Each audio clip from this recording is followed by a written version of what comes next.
எந்த ஒரு மனுஷனும் சோதனையை தாங்கிக் கொள்ளனா அவன் வெற்றிக்கு தகுதியுடையவனா இருக்க போவது கிடையாது.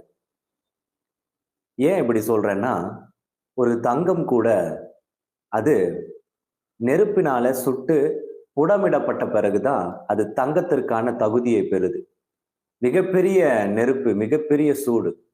அந்த தங்கத்தை உருக்க சொல்றாங்க, சூரியனிடத்தில் இருக்கிற அந்த வெப்பத்துல 3 மடங்கு கொடுப்பாங்களாமா. அந்த சூரியனின் வெப்பத்துல 3 மடங்கு வெப்பத்தை கொடுத்துதான் அந்த நல்ல தங்கத்தை பிரித்தெடுப்பாங்களாமா.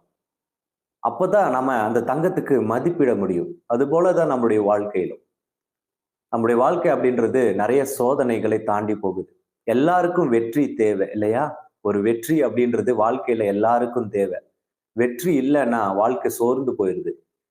ஆனா எல்லாரும் வெற்றி பெறாங்களான்னா வெற்றி பெறுறதில்ல. சிலர் வெற்றி பெறாங்க. சிலர் வெற்றி பெற்றும் அந்த வெற்றியை தக்க வைத்துக் கொள்றது கிடையாது. அந்த ஹோல்டு பண்றது கிடையாது. அந்த வெற்றியை இழந்து போயிடுறாங்க.